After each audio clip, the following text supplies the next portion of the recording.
I will say at first glance, product selling is easier. I kind of talked about this already a little bit because you already have all this product knowledge in your head. Even if you did not go through an extensive onboarding training at your company, you have a lot of product knowledge in your head just from working at a company all day, every day. So it's real easy just to access that. So when you're creating an email or you're jumping on the phone, it's easy just to talk about the product. It can also be difficult to know what questions to ask. So one of our main sayings here at SalesScripter is the best salesperson is the one that asks the best questions. And you may say, oh, I agree with that, but still not know what questions to ask. So it can be kind of difficult to become a consultative salesperson if you don't know what questions to ask. I agree with that. The other thing is that there can be a lot of different types of customers. So if you're really trying to be consultative and ask good questions and make it about the customer, it can be difficult because there are lots of different types of customers. Let me give you an example of what I mean by this. In a previous job, I was hired by a company and we were focused on different verticals. So I had manufacturing companies, I had healthcare companies, and my manager wanted me to go out and have business related conversations with our customers. I sold software, and I think his mind and his instinct was coming from the right place. And basically he was wanting me to be less of a product pusher. The problem with it is that he,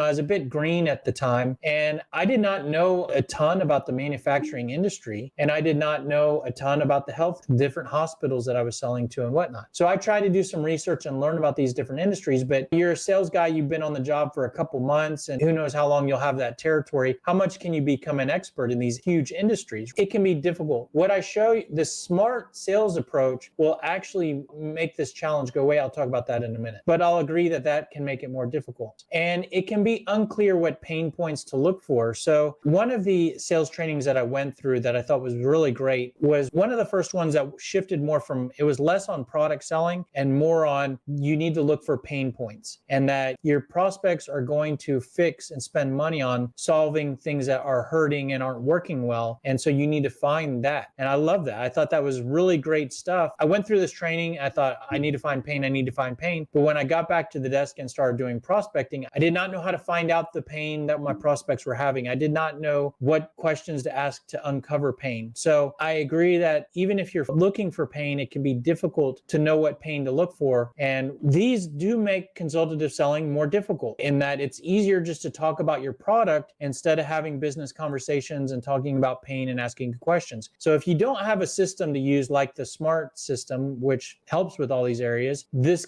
consultative selling can be more difficult. But let me talk about how actually consultative selling might be easier in many ways. First of all, when you're a product pushing salesperson, your prospects are going to detect it. When they answer your call, when they read your emails, they're going to sense that you're trying to talk them into buying something. So you're going to trigger more guardedness when you're a product selling salesperson. When you trigger more guardedness, you're going to face more objections, and you're also going to face more rejection. So from that standpoint, by itself, if you shift from consultative selling, it will be easier. If not easier, and just in terms of resistance, easier from an anxiety and from a frustration standpoint, because you're not going to get beat up as much. It might be a little bit more difficult trying to figure out what to say, which, by the way, we're here to help you with what to say.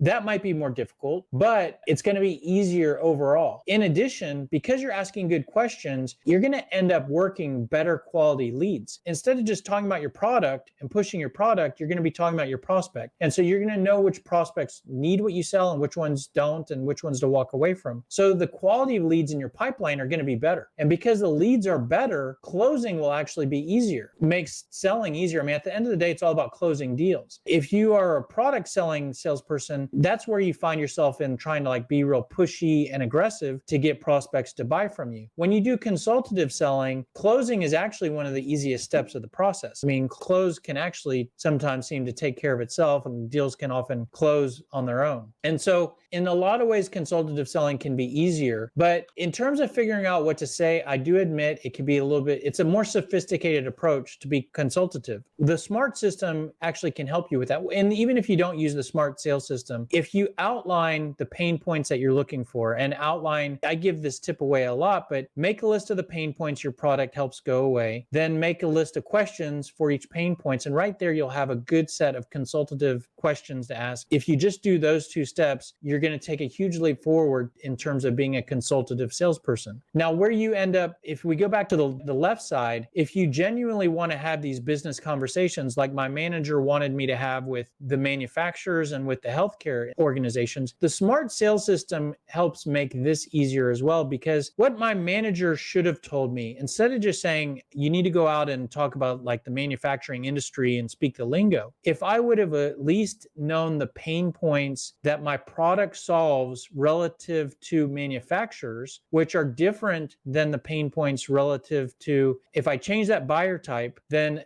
healthcare hospitals might use the same product but solve different pain points. Then I can begin, if I just know the pain points and the questions with those pain points, I can then have those business conversations without having to understand those industries inside and out. So again, to have business conversations is, and from a real consultative standpoint, is difficult. It could take years to build up that knowledge. With the smart system approach and how we help you to build your sales message, we kind of help you to fake it till you make it. And the way you're faking it is you don't understand the industry inside and out, but you understand the industry more specific to where your product applies in terms of the improvements your product makes, the pain points your product makes go away, and good questions to ask to see if that particular industry or that type of buyer persona, they have any of the challenges that you help make go away.